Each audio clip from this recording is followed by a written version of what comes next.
Hello, and welcome to the official podcast of the Georgia Game Developers Association. The following is part of a series of recordings made during the 2011 Southern Interactive Entertainment and Game Expo.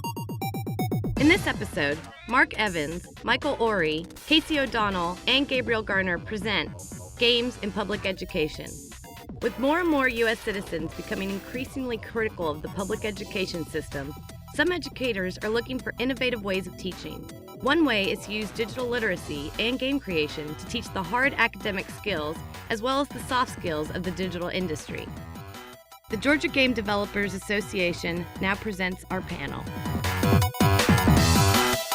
Good morning, everyone. My name is Mark Evans, and I will be trying to run PowerPoint this morning. Evidently, it's escaping me a tad. I am privileged to have on the dais with me today Dr. Michael Orey, who is the program chair of the Learning Design and Instructional and Technology Department at the University of Georgia, and also Dr. Casey O'Donnell, who is the New Media Institute at the University of Georgia as well in the Grady College. And we thought we would come in today and talk with you about some of the things that we are seeing in games in public education. Myself, I come from a background as a teacher. I came to the University of Georgia where I did my ed specialist work on using games, already created popular games to teach social studies content to students, and that was my focus. And I've now subsequently left the teaching field, but I really haven't left too much. I helped start a company with Dr. Orey and another person named Josh Squires, and we do a lot with gaming and education. We do a lot of work with different things, and we'll talk about some of that work as we go through the presentation.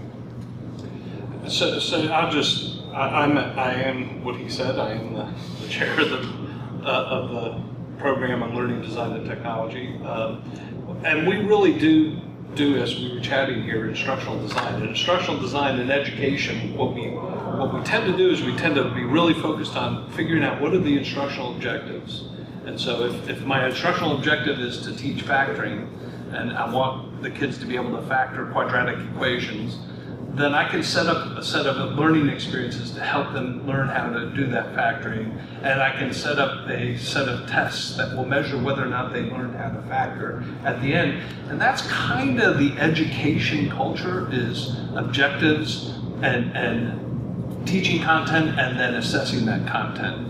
And so that runs kind of contrary to a gaming perspective. And so I think that for the past 2 years with MoWerks, the company that Mark and I started, we've been working with the gaming culture, and the culture of education and the culture of gaming has been converging in MoWerks, and so I think that convergence of cultures is an important construct that I want to talk about. So just in our introduction, I wanted to provide that context. That's the perspective I'm coming from. I'm the consummate educator, but I see the value in games, and I understand a little bit better the gaming culture, and so that's sort of the context of where I'm coming from on this panel. I've been in Georgia for 3 years. My PhD's from Rensselaer Polytechnic. Before that, I was a game developer, and I came into the world of education by accident, and have since gotten really interested in it since joining UGA. Started 2 companies in the Athens area, both focused on game development, and one of those explicitly focused on educational game development. So tomorrow at the same time at 10, I'll be talking about alternative modes of funding. And so the company I started there, which is called IS3D, has had alternative funding. So if you're interested in alternative funding for wacky games, I can talk about that. I'll be talking about that tomorrow morning. So I come at it from the other direction, which is why I think this is going to be it's fun, because we've been having a conversation about games in education for a couple of years now, and but I do come at it from the world of game development and game design. So I worked at Vicarious Visions for a while, Spider-Man 3, Marvel Ultimate Alliance 1 and 2, things like that. So kind of the traditional game development background. But I have gotten really passionate about the power of games and the opportunity that they afford. So yeah, it's kind of all for my intro. Very good. So what we did is when we were talking about this, we wanted to approach this in a way that we would be able to talk about what types of games and what types of learning that we see in public ed. And when I say public ed, I'm talking mostly K through 12 with some collegiate interjected here and there, but mostly in the K through 12 realm. And so the first one we came to is the one that we all know called games with content. That would be your math blasters. Do you guys remember that? Leapfrog, their products and things. So we all know about that. And I think this fits well into sort of existing modes of games in education. I think a lot of educators look for games with content because content is sort of seen as where education happens. You need to learn this content. So if we can put it in a more palatable form, right? So you're not just doing math equations, you're doing them on a computer. And so that's kind of where this comes from. And I think it fits really well into the classroom, right? It's convenient, it's easy, it's content, it's clear, the teachers recognize it, schools recognize it, administrators recognize it. Yeah, but I think that just one little caveat here, you're welcome to join in this conversation as well. So at any point, if you want to contribute, you can contribute. So the part I have a problem with this title of games with content is that they're not really games. And so it seems bizarre that the guy who said that in the introductions, I'm the education guy, those games aren't very fun. Leapfrog, I bought Leapfrog for my son and I gave him lots of different, he played with it for about an hour and then it sat in a cabinet for the rest of its life. And so Leapfrog is another title for this would be educational games, and as everybody knows, educational games aren't fun. And they actually create the allergy that so many kids, so it's sort of like, it's giving peanut butter to an infant, right? That you're just asking for a peanut allergy, that they begin to recognize this, and it creates this allergy that I think makes it more and more difficult to actually make good educational games. And we'll talk more about what counts for us as good educational games. Yeah, actually, there was a game called Typing with the Dead. Have you guys ever heard of it? Yeah. So it's Mario teaches typing, but with undead. Yeah. Right. So it fits educational curriculum. Like we need to teach typing, but at least it's cool. Like they updated the graphics, but it's still Mario teaches typing. Yeah. So. And the thing about it is that these are politically correct and safe games. And when we talk about a lot of things we're going to talk about, we're asking teachers to really go out on a limb, to really do something that is out of the norm and a little bit radical. And right now, as education stands, radical is seen as bad. Okay, and the big question is, will this kid be able to pass this test? And so these games actually, you can say, well, and I can put this in my lesson plan. We spent 40 hours on Oregon Trail, so we could talk about westward expansion. That makes sense to an administrator, and that's something that's defendable. Whereas if we said, well, I spent 40 hours playing StarCraft, all of a sudden now what is StarCraft, and then I have to go and defend. And honestly, teachers have to defend themselves enough at this particular moment in time that that's why there's these appeal.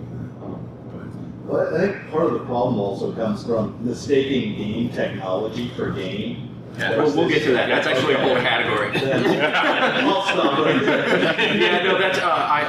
That's actually how I got into this, right? I'll tell that story when we get there. Our next one is games with exposure, and one of the clients that Dr. Orey and I have together. It's really hard for me to call him Dr. Orey because I call him Mike every day, so I'm just going to slip into calling him Mike. We have a really great client, and they have made it really clear that they don't want us to do learning, they want us to do exposure. And can you?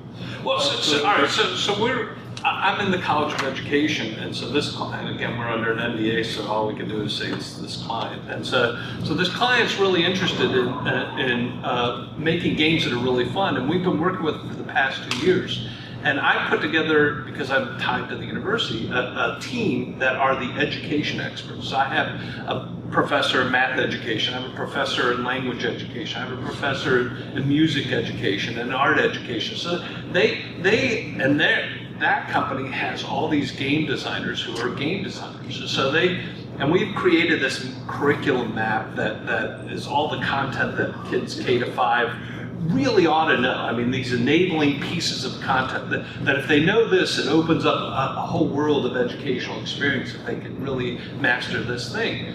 And so the game designers look at that map and they say, okay, I'm going to choose this topic here, and I'm going to build a game around this topic. And they start building the game, and they were using Agile Scrum, so they spend 2 weeks building out a little prototype, and then they bounce it by the education expert, and the education expert says, well, you know, if you tweak here.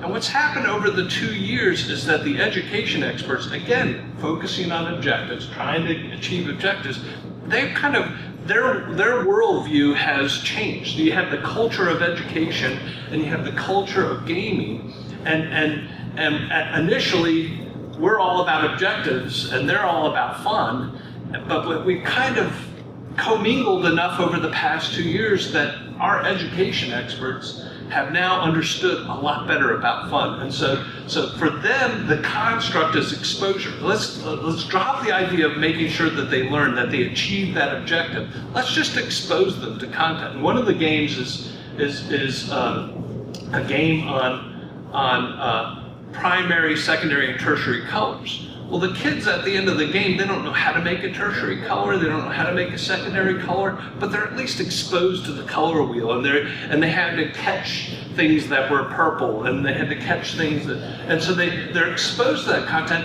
Afterwards, a teacher could take that and then say, well, you know, in the game when you were catching this, you could then tie to that real world experience. So the really big thing that's happened, though, is we've now started working with another company their expertise is in the previous slide on content. Crappy games. Yeah, and so they're educational game designers, and they then are tapping into our network of content experts, and my content experts are pushing back on, why would you build that? That's not going to be fun. So here are my objectives-oriented experts interacting with these people who are supposed to be game designers, but they're educational game designers, and they keep designing games that suck, that aren't fun. And so my education experts are saying, well, why would you do that? Don't do that. That's not fun. Yeah. You're setting up a kind of juxtaposition between fun and instruction, or fun and learning. And I think that's an arguable juxtaposition. Well, and I think what we're getting to is like, so we're building towards the Holy Grail, which is that it doesn't have to be that way. No, but I think there's a disciplinary. That was a clarifying question that I had, which is take a moment and explain what you mean by fun. What is this thing you're calling fun? Yeah, so you could spend an entire course on what it means to be fun. I mean, look at the literature on fun, and it's an ambiguous thing. It's more like pornography. I know it when I see it, and how the Supreme Court defined it. So I can look at Math Blaster and say, that's not fun. I can look at Leapfrog and say, that's not fun. It's better than class, right? Which is why kids play it. I mean, go and ask them, well, why are you doing that? Well, because it's more fun than actually paying attention to class. And so they'll do it. And I think learning and fun aren't oppositional, right? I think oftentimes it's the environment that it's being presented in that sort of creates that juxtaposition. I think that it's more than it can't be. I think that learning and fun naturally is that they go together. I think that schooling and learning, natural learning, has long since gotten lost. I think that fun and learning ought to be together. I think that when it naturally occurs, we were talking as we were driving in today about my son and him not being a reader, and my wife and I we're really worrying about wringing our hands about it because we keep buying them novels and we'll read the first chapter to him to try it, and then he'll never pick it up and read it. But then he has this fascination with alarm systems, and he'll spend 20 hours online researching alarm systems and reading about, and so he's just reading the things that he's passionate about. And the thing, if you think about your own experience with learning, when you can learn something that you're really passionate about, those are the best learning experiences you had. It's not necessarily, I had this class and the professor just was really exciting to listen to. Most of our best learning experiences is when we've found this passion area and we just really explored it in detail. And so fun and learning naturally occur together. I think learning and schooling have long since kind of created this dichotomy, and so all right, I'll stop there. Well, you don't start with third grade with Chaucer. No, you could though. You could, but you don't do that because it isn't fun. But you could, but if you wrapped it right. But the stories are. I mean, Yes. you know, Oh, yeah. and that's the thing. You know, That's exactly the point I want to get to. There's issues in that that are absolutely fascinating. Right. But you got to get away from this is what you have to read. Yeah. You schedule it, say, did you know these things are in here? Really? I'm going to go find them. I would kind of, Go ahead. I would kind of argue that almost video games are pretty quintessential learning because you need to gain that new ability to get to that new level. Yeah, so we're going to talk about the shoehorn here in a second. But I was did the same thing. Okay, yeah, so we're all on the same page, right? Which is it's right. So learning naturally happens at games. You acquire, you basically have to learn the system to make it work. But that doesn't fit existing modes of education and testing, right? Because these kids have to graduate, and so it becomes this chicken and egg question. And so with the shoehorn, and I don't mean it in a derogatory sense, because I think you have some examples of superb ways that games can be incorporated. So at Games for Change this spring, there was a lot of talk about Portal, right? And education in Portal, which is great, right? Like it teaches logic, it teaches critical thinking, teaches spatial reasoning skills. Like it has all of that stuff in it, and that's great. But that's not going to help a kid graduate high school, right? It's full of learning. I totally agree with that. And now Valve has a website devoted to teaching resources for Valve, for Portal, which is awesome. Like that's great. But that's not enough. And that's my sort of take on it. But I think it's wonderful when games can get used in the classroom. And teachers that courageously go that route and face pushback from administrators and from parents, like it's great because you're right. Like learning happens in games, period. But this isn't enough, right? And for me, it's but I want to see the next step. Like I want to help them pass the stupid test because this test is stupid. When I taught in Cat County and I worked in an alternative school where my kids were actually sentenced by a judge to my school. So you can imagine how excited they were about coming to my class, especially at 8:20 in the morning. At 8:20 in the morning, I taught economics. And so, we were sitting down there and myself and the kids, we didn't have a lot of things in common that we could talk about in class, outside of class. We could talk about blowing things up all day. That would have been awesome. But, that doesn't get the economics across. But what I did find is that they had a passion for video games as much as I did. So what I did is I took all the computers that we had there and I put StarCraft on every single one of them. And then I let them play StarCraft. And then, I let them play for about 10, 15 minutes, and I had it so that way they could go to different levels. They would play different things, and I would marry what I needed to teach about, for instance, opportunity costs. I would say, okay, guys, talk to me about what happened when you had a Zerg rush and you had to make a choice between armor and better bullets. Which did you pick? And then one would say, I picked armor because that way, the guys last longer, and some, bullets because bullets are better. And say, that's opportunity cost. And I had to defend myself to my principal all day long. And she was really angry with me until the first round of testing came through, and all my kids scored in the meet exceeds expectations category, every single one of them. And so, but again, that took a lot of effort on my part as a teacher to understand the game and to understand the mechanics behind what was happening. And your students. And my students. I had to understand who my students were. So, yeah. So I just want to follow up on the thing about people learning games. They absolutely do. You can play Modern Warfare and come, Yeah. starting from ground zero with Modern Warfare to ramp up to being where you're like Capable. Yeah. capable. There's a lot of learning. And none of it is relevant to passing a high school graduation exam. None of it. But actually, I'd say the best instructional designers, and I teach instructional design, are game designers. Game designers have figured out exactly how to level things so that you're at the optimum level of challenge. That whole idea of flow and Csikszentmihalyi, we teach that in education all the time, but no one achieves flow in a lecture like I'm providing to you right now. Yeah. None of you are in a flow state, but kids are in a flow state all the time when they're playing games. Yeah, I might be in flow. We're engaged. None of you are. Yeah. Whether you guys are engaged.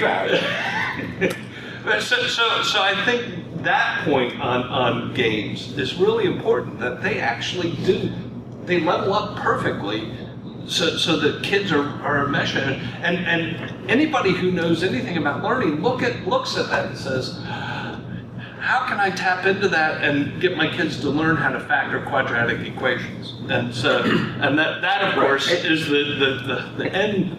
And so the bonus is that good games are good games precisely because they engage. I mean, so try to bring a crappy game into a classroom and nobody's going to want to play it. Well, they might because it might be better in class, but they put game design first, right? And then it's up to the teachers to figure out how to make it work. And I don't think that's enough. We're getting closer. Getting closer. So this is gaming with learning mechanics. And So you all know game mechanics. Are you all gamers? You all know about game mechanics? What kind of games? I'm serious about that. Yeah, no, I mean, I don't. I think we tend to talk in terms of video games, but I'm all about board games too, right? Like all kinds of. No, how does it even as far as technology goes? Most people here are in what I kind of define as digital style games, where you have a video operation running. Well, I've come up and been at this business for a long time, starting in the early 1960s. Okay, where you had educational games, computer-run games, but none of the digital information. It was all paper information, or later on, file information of just reams of data, okay, on how to make decisions from a business school standpoint. Okay, so it's had none of a lot of things you talk about, I would like to know. I've got a lot of questions about how the hell you do it. My wife designs games for children with learning disabilities, very successfully in terms of the one-on use, but it's never been commercialized. So I'm since I've been to games and have lectured about games all over the world, but it's not in the style that you normally talk about. And I'm fighting trying to understand what you're saying. So my shortest introduction possible to mechanics are it's combining the way the user interacts with the game. With that part I understand. Yeah. Okay. But I just want, just so everybody's on the same page, like a mechanic. So if we are talking about the MDA framework, which would be mechanic, dynamic, aesthetic, which is just one of many. So let's not start that battle. Right. So a mechanic is how somebody interacts with the game, and dynamic is the rule systems and relationships that those then have together with the underlying game system. And so by learning mechanic, what we're trying to do is some of those game mechanics actually align to and I heard you chatting before the presentation about constructionism. Well, constructionism as a learning paradigm says that kids learn by building stuff. So if you could make the game mechanic be a building mechanic, then that building, the act of actually constructing whatever they're constructing is tied to intimately tied to the content. This is where you might actually get to the Holy Grail. If you could actually make the game be building something, and the act of building actually gets you to understand the underlying construct of economics or whatever or quadratic equations or whatever it is, then that is where you're going to tap into it. And so when we try to come up with examples of what are games with learning mechanics, kind of struggle there, because this is that point. And so the couple of games I came up with were Civilization and Spore, where you're building a civilization, and as a consequence of building that civilization, you're exposed to history. And in Spore, you're exposed to genetics and some basic biology. They may not have hit that home run, but they're at least in that ballpark. And I think, and oftentimes that's because they're based on, so for Civ, right, it's economics, and so it's they started with, and a lot of war games are based on economics when you look at them, but they started with something that actually fits into the educational curriculum. So Spore, it's like, oh, well, it's genetics and biology, where's the game in genetics and biology, and so Spore emerged from that. I mean, SimCity is kind of the same way. It's like SimCity is a great way to talk about city managers and city planners. But the fun factor for my kids was when they would unleash Godzilla on the city. That's where the fun factor was for them. So.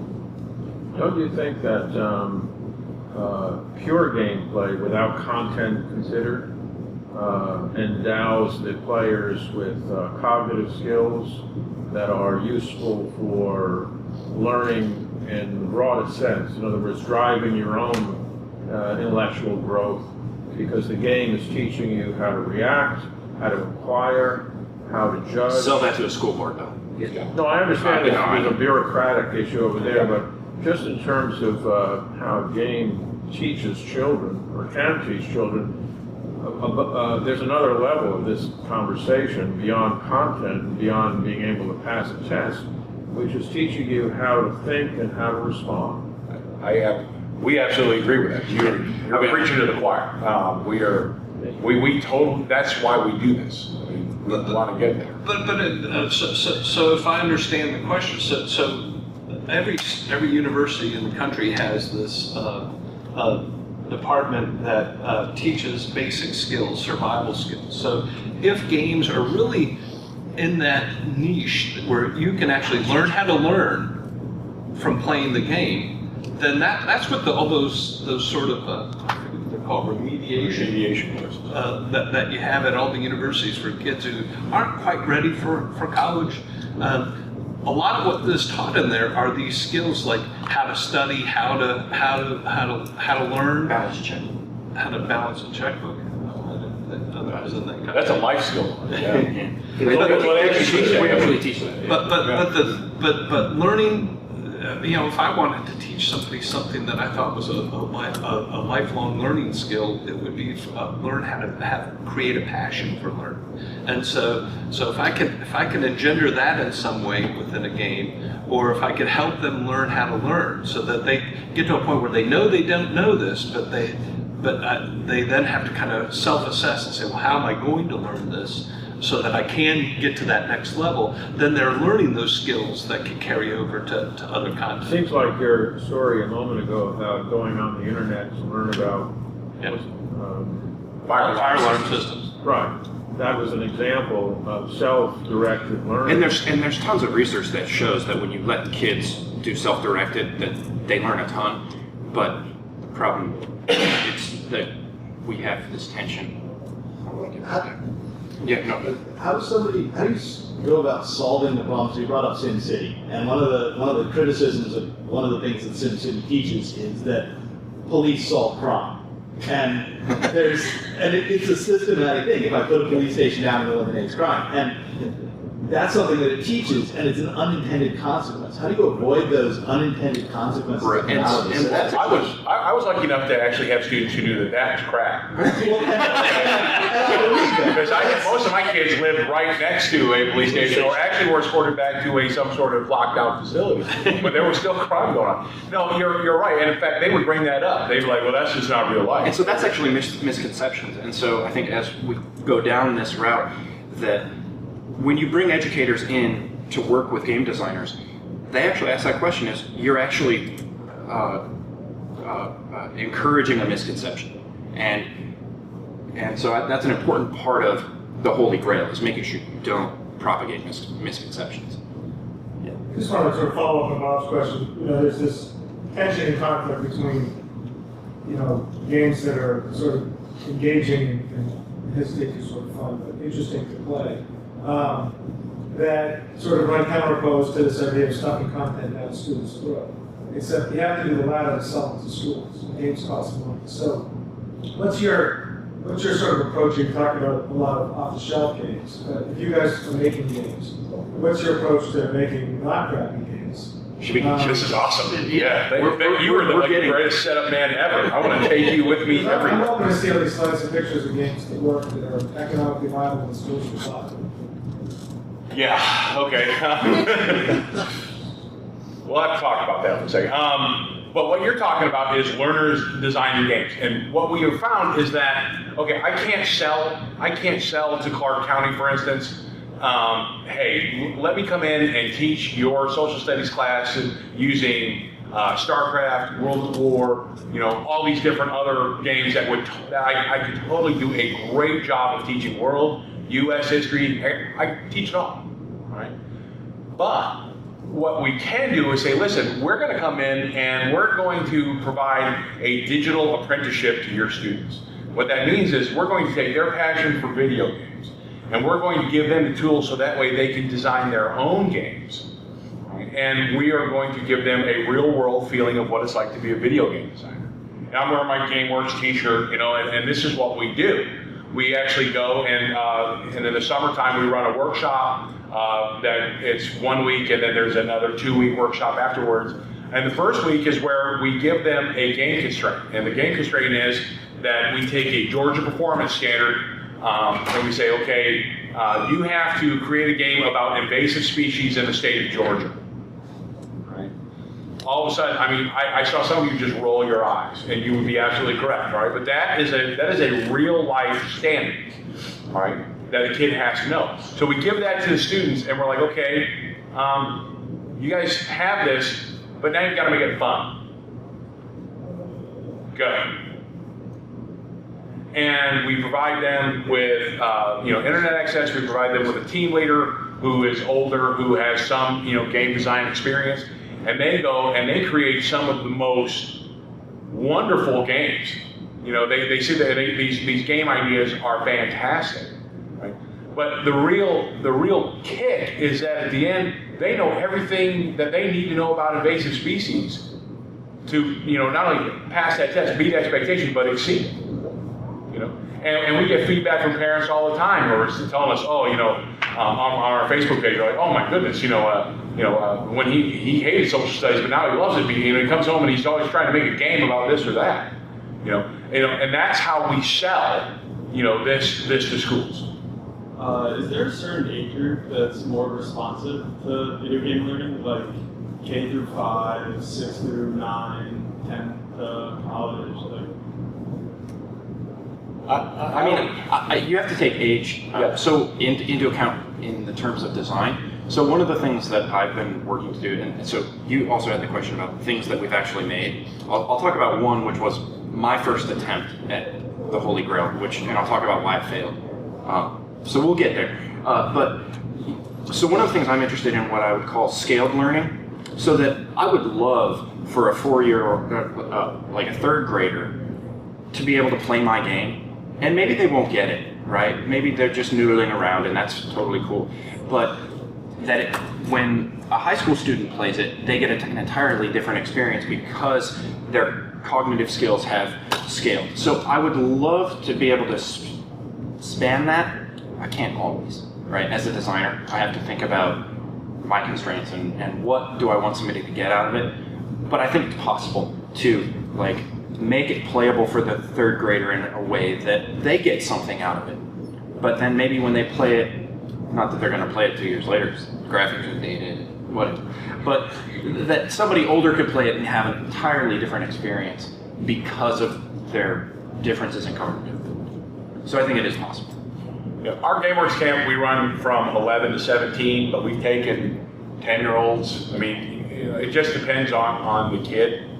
And but I agree with Casey 100%. I mean, everybody's going to pick something different. I mean, if we all played a game of Munchkin, I don't know if you ever played that with a little card game, okay, we're all going to get something different. Some of us are going to love that game because it's just really quirky and funny. Some of us are going to like it. D&D. Yeah. Some of us are going to like it because it makes fun of Dungeons and Dragons. Some of us are going to like it because it has a really, it has a pretty simplistic combat system that you really don't have to think about. You just got to beat the number that the dragon is. I mean, so we all are going to take out different experiences. And I think that's, if we're going to look at the real heart of what's wrong with public education is that we've taken it from the personal to the factory.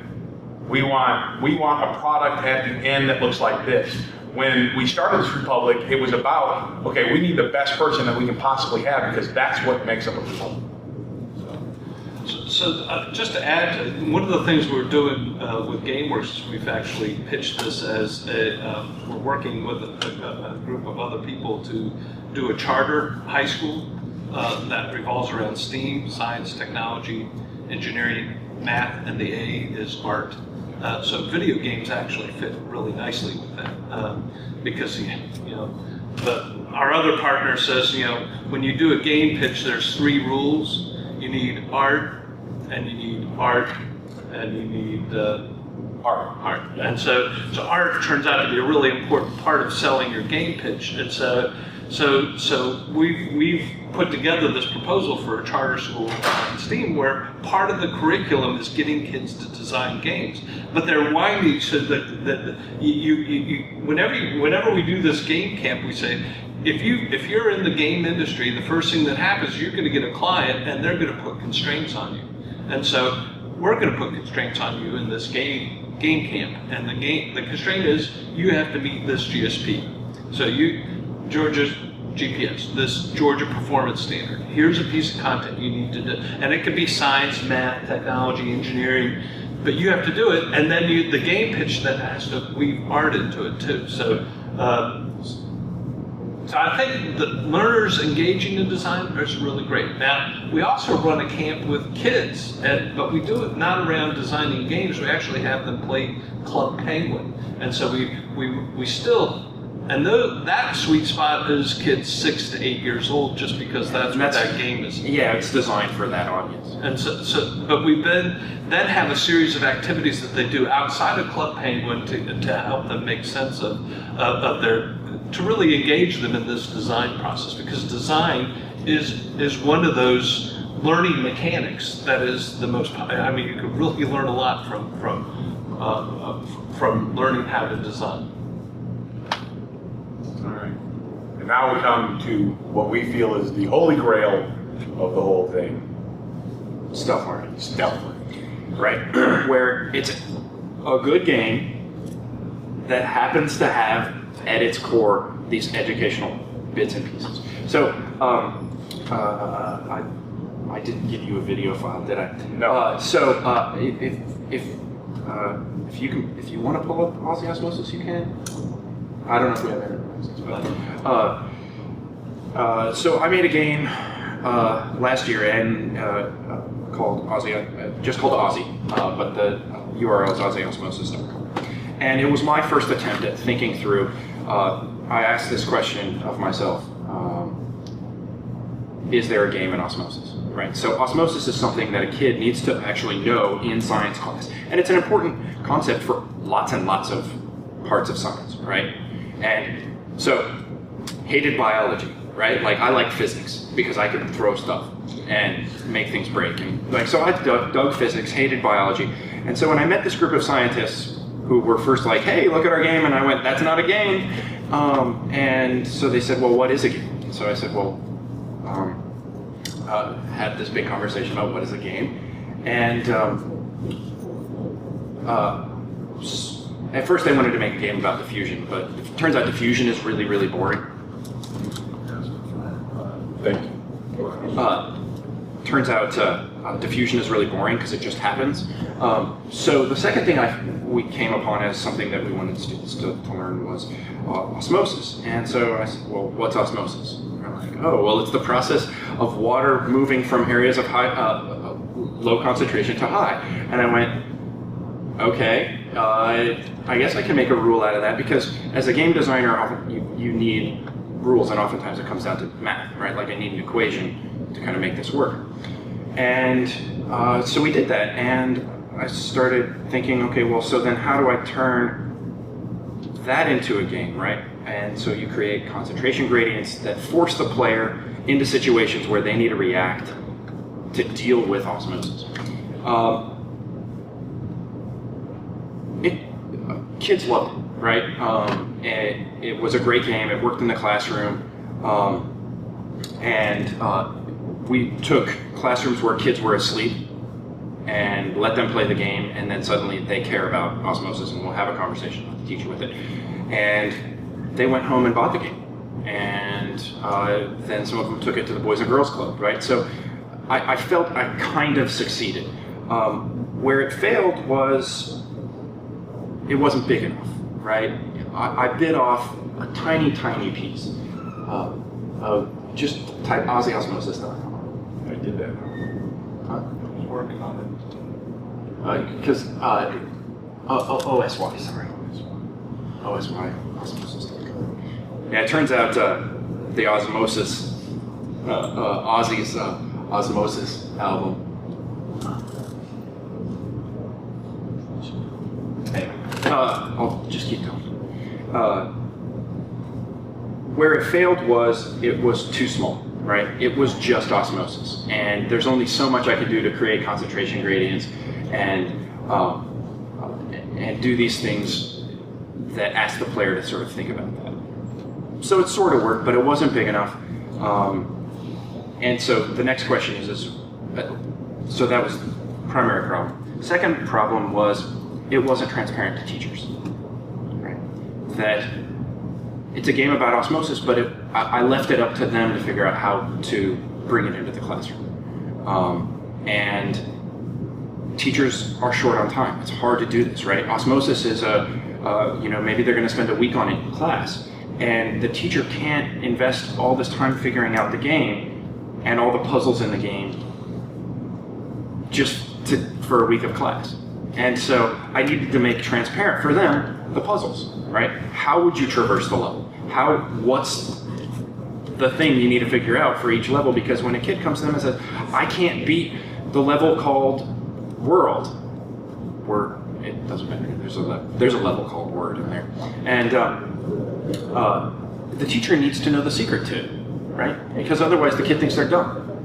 And so that was the second failing, right? Was that I needed to make it transparent for teachers. And so that's kind of my postmortem of that game. I have a question when you said it's not big enough. I don't understand what you mean by not big enough. So for the gamers in the room, when they in the classroom, when they beat it, they were like, "Well, I want more, right?" Okay. For my $2, right, on iOS. So it's for Android and iOS, and we had Mac and PC builds for in the classroom. I understand what you mean. So that was and I ran out of puzzles, right? It wasn't complex enough to make bigger. And so that's been my next step is, well, how do I make a more complex game that still sort of fits this? And because at the end of the day, I want a kid to go home from school and buy the thing that they were playing in school. Go ahead. Well, so I'm just the company not to be named. What the thing that we've been spending forever on is, again, they're using this agile scrum. They've been building. The game designers are building the game, and they say, okay, well, does this hit this target? We want this Georgia performance standard, and does that game hit it? And they come back to us, and we say, well, if you tweaked it this way and tweaked it this way. And we've been doing it for 2 years. We've wound up a bunch of those games have gone down those builds and have been left on the cutting room floor. You got to some point where it was either no longer fun or it no longer came close to hitting the target and they just gave up on it. And so, and I'm not sure they've actually, I don't know, there's probably 5 games that are in the world now that have gone through this process. And by the way, the vice president of this company announced that he wanted to make the Sesame Street of the 21st century and in this world, and the kids who have been playing this game, I don't know how he did this interview in London. It was in the London Financial Times, buried in like the third. And the kids playing this game, kids 6 to 8 years old is the sweet spot for this game world. They found out that he wanted to make that gaming environment the 21st century Sesame Street, and they staged protests in the world to stop them from making it educational games. Well, there now are about 5 of these games that are in the world, and none of the kids are protesting because none of the kids recognize them as educational games. The emphasis has been from day one that it doesn't get into the world if they're not fun. And so if by the end of that process, if they're not fun, they're not getting in the world. So, and I'll say a little bit about my most recent crusade, which, and there's times for design literalism, but my new crusade is against design literalism, which is I want to make a game about, somebody throw out something educational, math. So I'm going to make a game about math, right? Or it needs to be about world history, so I'm going to make a game about world history, right? That's design literalism, right?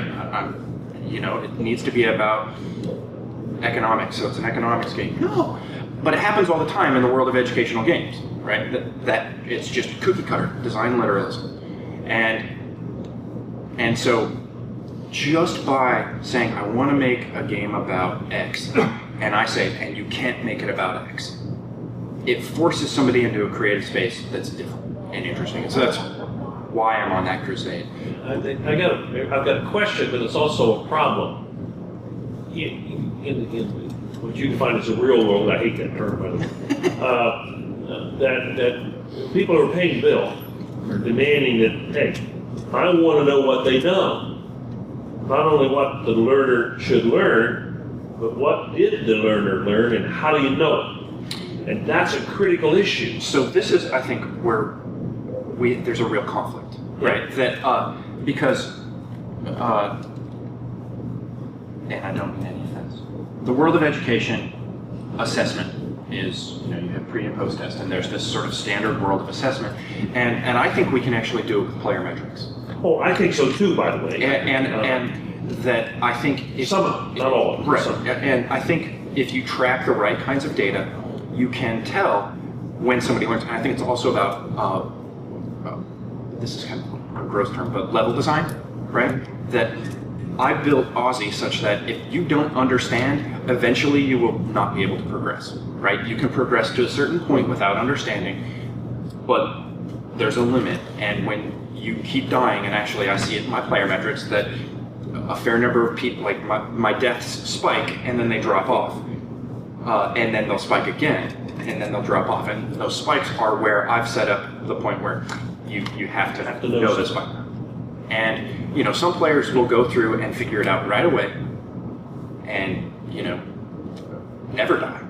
But so I think that where we're, again, this is not to be named Klein. I think that we're at a point now where there's enough games that are in the world that what we're trying to do now is to try to measure that learning. And measuring learning is a really complex thing. Oh, yeah.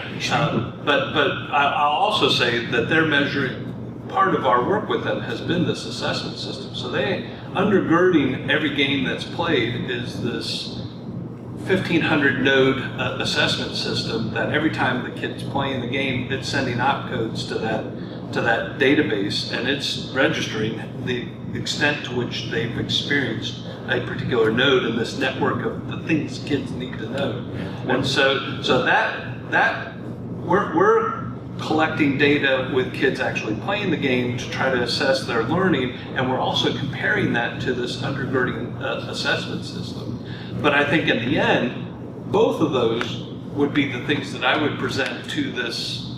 So we're not there yet, but soon we'll be there where we can present that to decision makers, say, here's what they're learning. And it may not be a real world, it's this virtual world that has nothing, but they actually turned out that they learned this historical information really well, and here's how they learned it. I remember a paper from 1972 that said, just around the corner, we're going to be able to measure this. Well, learning is, that's my field, and it's hard to measure. It's kind of like fun. It's hard to measure fun, too. Any of you ever heard of a game on the iPad called Motion Math? No. That's something that has all the leveling, and it's more of a video game. Kids have to solve expressions in these bubbles before they pop, and as they solve more, the bubbles increase in velocity and the expressions get harder. It's quite addictive. Math is one of those tricky ones that that I find really hard as a designer, which is why I haven't done them. Because there's something, right? Like, you can have math in a game, right? So, like, somebody who's playing World of Warcraft will have to do math if they're going to sort of like strategically figure out how to best beat a boss. They have to think about math.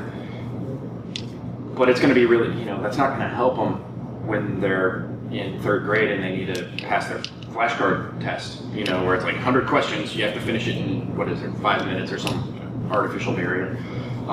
And I wasn't good at that. So I had to do the flashcards. But to me, that's still kind of like flashcards. It's cool, it's better. But math is a really hard one because, especially early on, because you do have to just get better at it. I actually got better at math when I learned algebra. Because algebra is the rule system that governs math. And so if I could make a game that was really good at teaching algebra, I think I might be able to bypass some of that. They give you a suggestion. Go back and read a 1900 math book for kids, when they're teaching mathematics. It's fascinating. Because the enormous numbers of examples of very sophisticated problems expressed in a way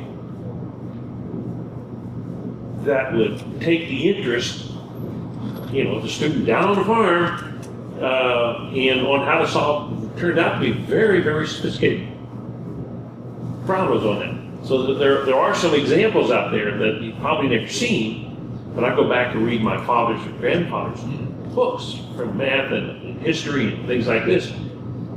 They're written in a way that's quite different than what they do now. I think because they weren't written to speak to the test that kids have to take. That's right. So the Holy Grail, as we've kind of called this end point here, it isn't a drill.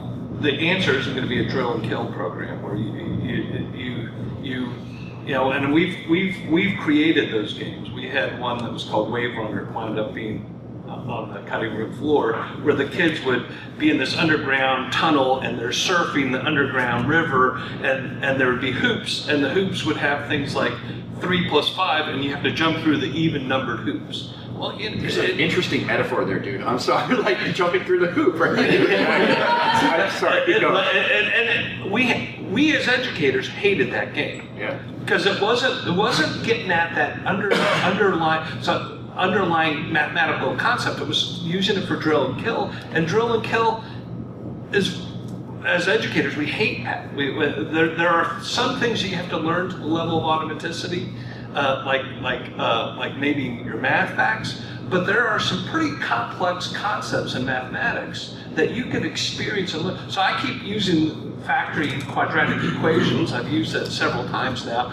Well, it turns out that quadratic equations are really nice if you tie it into physics for trajectory motion. Well, you can play a game with trajectory motion, and at some point you can interject the mathematics of that. Then it turns out that if you understand that quadratic expression, that quadratic equation, you actually can get better at that gameplay. This so is that why you then learn the power of math. Because I never get a number. I want to know what the goddamn trajectory is, because I can't replicate it if I don't know.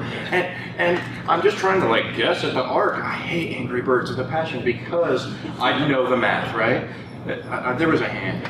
Oh yeah. Well, I was just gonna say I'm waiting for a tank shooter. Those things where you have to go use shoot them and hit someone else. There was does one. those kinds of things because in physics you learn free fall motion, projectile motion, and all these different things. You just need to know the equation to shoot it. Domores on my Mac back in, this is probably dating me, right? I dug Domores, one of my favorite games ever, and it turns out it was like a Worms clone, but yeah.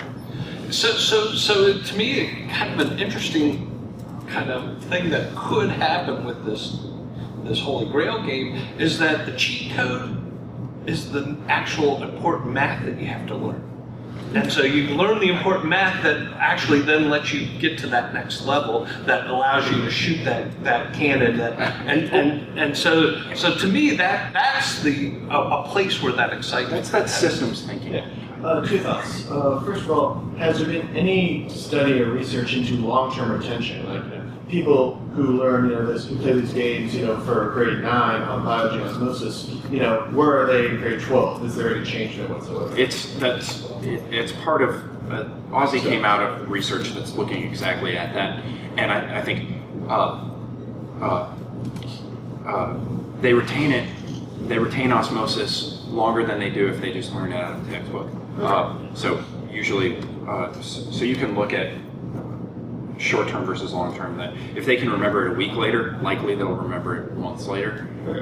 And for Aussie, it worked. My great resource when we talk about this is always the U.S. Army.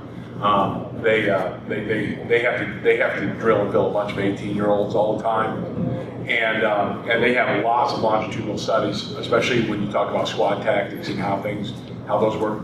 Those who actually did some sort of computer simulation do much better and remember much more later on. In fact, if you go to Fort Benning now, they have like really cool game centers. And my second question was, there's a big push at Georgia Tech. There's a new center called Center for 21st Century Universities, and the whole thing is, well, why do we have to learn the quadratic equation? Why do we have to, go through the public education system, which is in many ways completely broken? So I guess the question is, to what extent do we as game designers, with all of these products that motivate learning, you'll learn you learn the quadratic equation when you need it to solve a problem, right? And the second question about the educational system is, I'm not.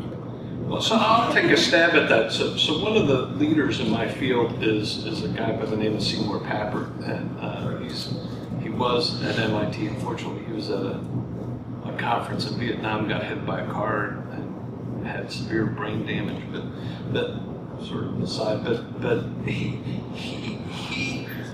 wrote a book in 1980 called Mindstorms that touched me right where that's what the passionaries, and he invented a programming language called Logo, that has like forward 90, right, forward 5, right 90, and it would actually the turtle was originally hooked up to a mainframe. It was this robot that had a pen in it that would drop on a big piece of poster paper and it would draw, and now it's on a computer screen.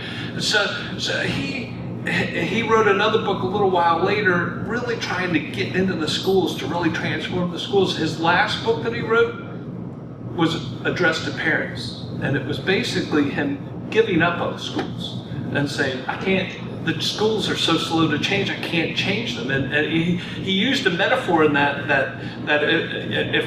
if there was a time machine and a surgeon from 100 years ago came forward in time and landed in a surgical theater today, they would recognize anatomy, get some of but they would have not the first clue how to work in that operating room. If you time travel a teacher 100 years ago to a classroom today, they probably could take over teaching the class in about 5 minutes. The classroom has not changed. One of the examples I use all the time is, I'm a big Star Trek fan, and so you see examples of technology in Star Trek that are just amazing, but when they portray education, what do they show? They've got a starship and they've got a classroom with a teacher, and so education, so the company we've been working with, they purposefully choose not to focus at the schools.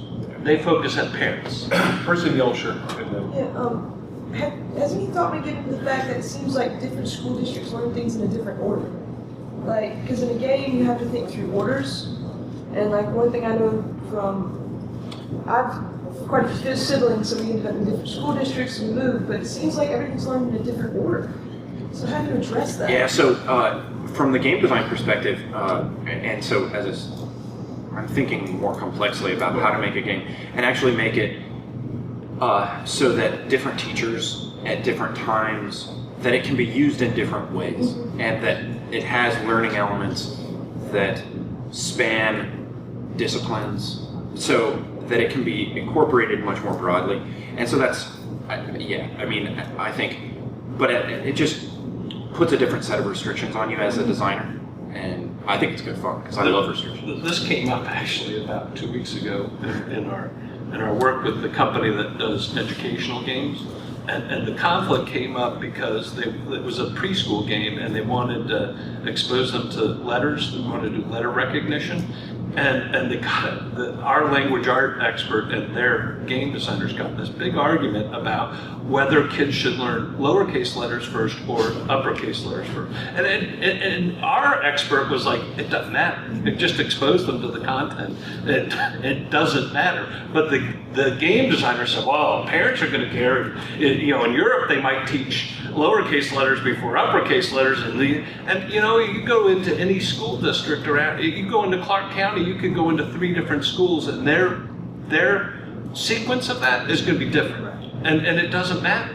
In the end, it doesn't matter. You can just put it out there, and one of the things that I put my kid in a Montessori school when he was a little kid, and the nice thing about Montessori is they try to get you excited about learning, to get that passionate about learning, and so what the public schools hate about the kids coming from Montessori to the public school is they may be at the 3rd grade level, they're entering 1st grade, they're 3rd grade level math, but they're kindergarten level writing, and the public schools hate it because they can't put them in that box and say, okay, but Montessori, of course, doesn't care. If you're passionate about math now, go with math. I'll keep trying to tie you into these other topics, trying to draw you into it, but if you choose not to, you can be at 8th grade level of math at 2nd grade. They don't care.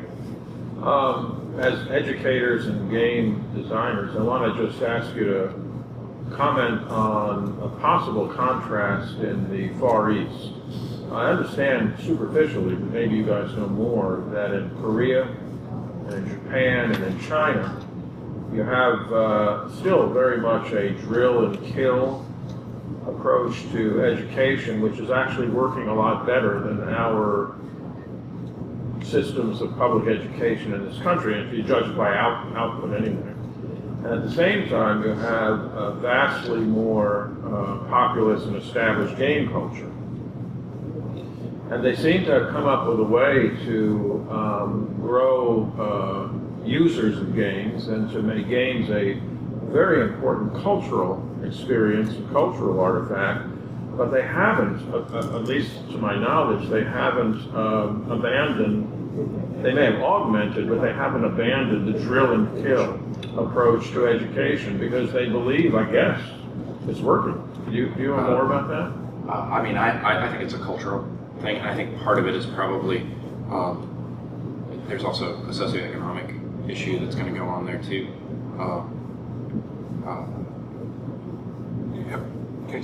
You're talking about cultures that have used games forever as part of their cultural collective. Sun Tzu's The Art of War is really a game manual. All right, they looked at life as a giant game, right?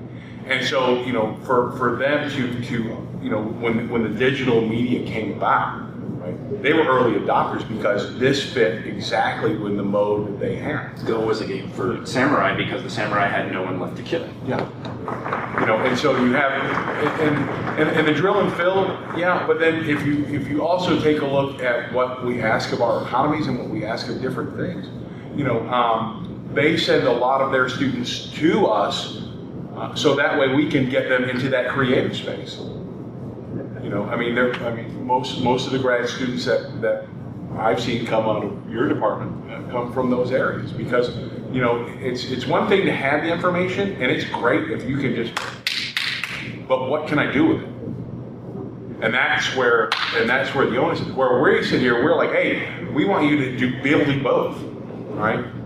And then we look and we're like, holy crap, we're 25th in the world. And it's why the U.S. is the leading, U.S. and Western Europe are the leading creators of games, but we're not making the game systems.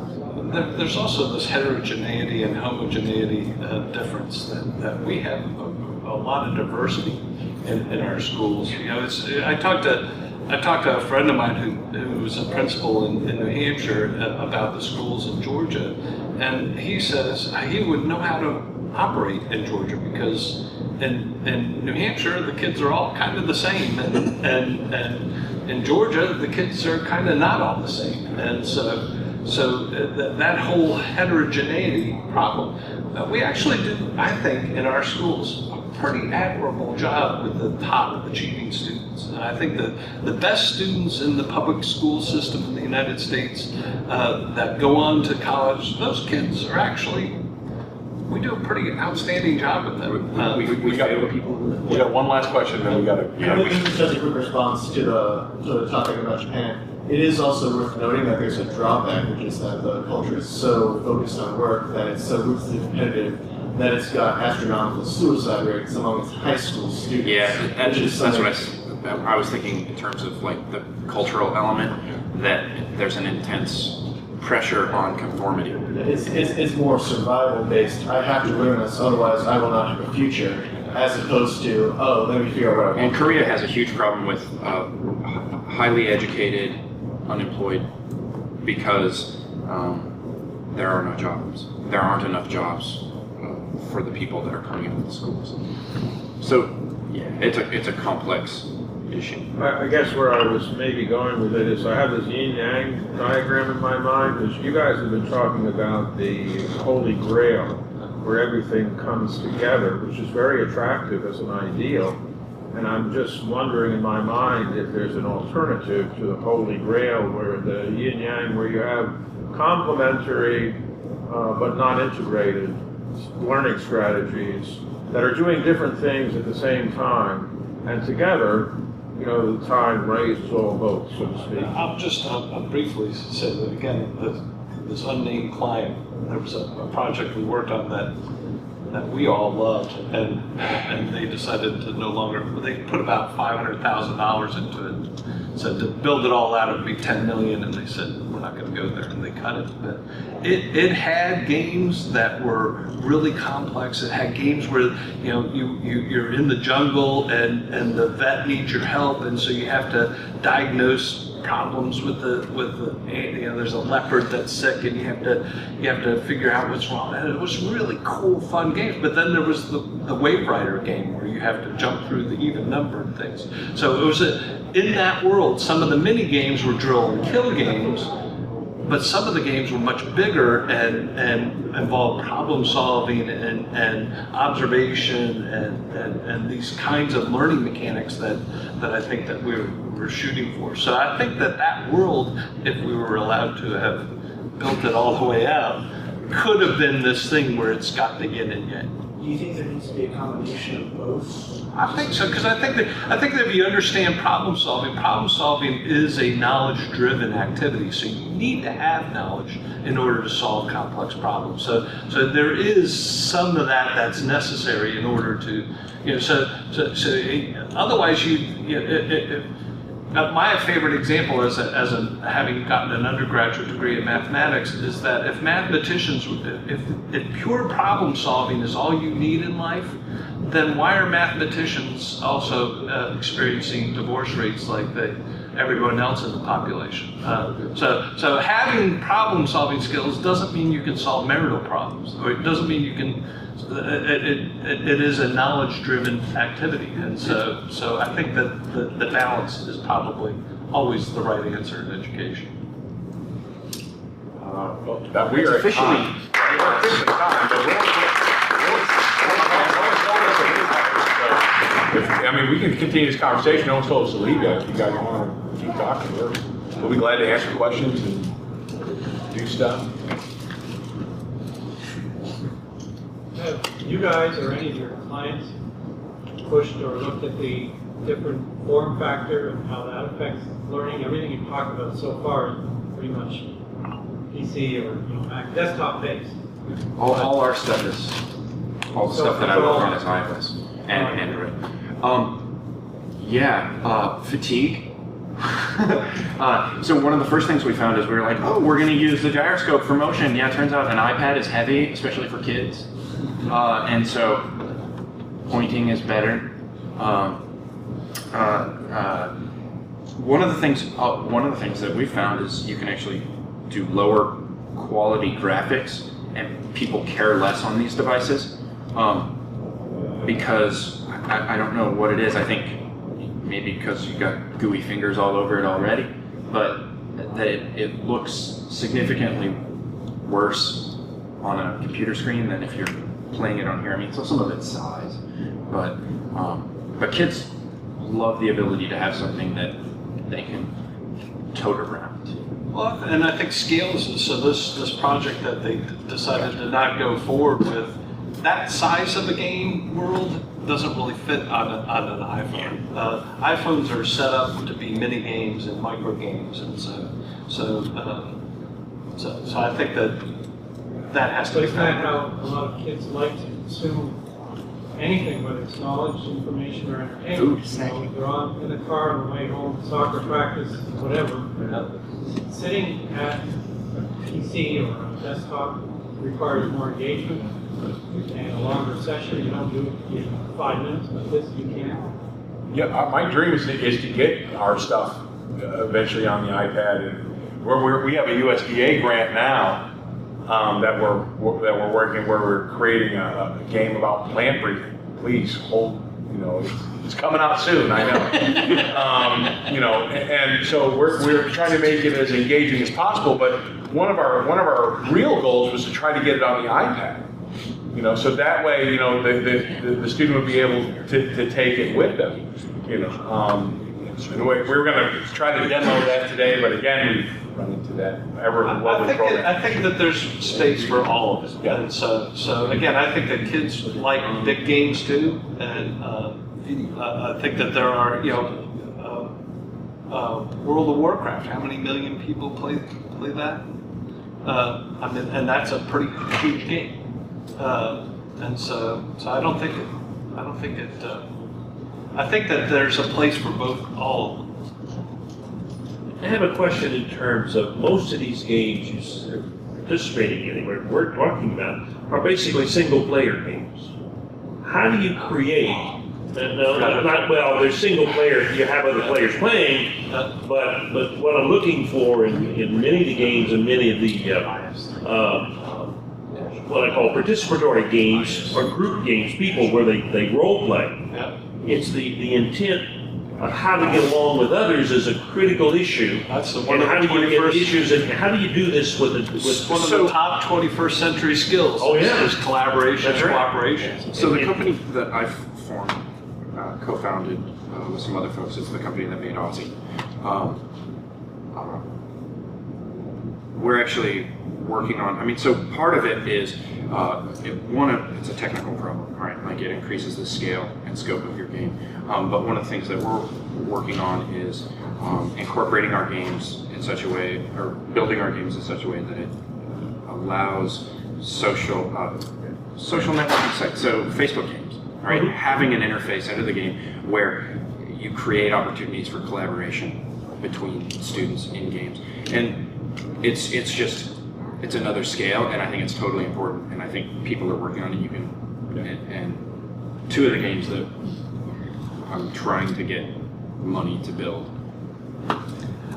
speaks exactly to that. So while we were driving, we were talking about cooperation, and we also, the last slide, which we didn't get to, was toys, just to throw games out the window and just play with toys. So my son, and I probably shouldn't admit this, loves to play Grand Theft Auto, but he doesn't play the game.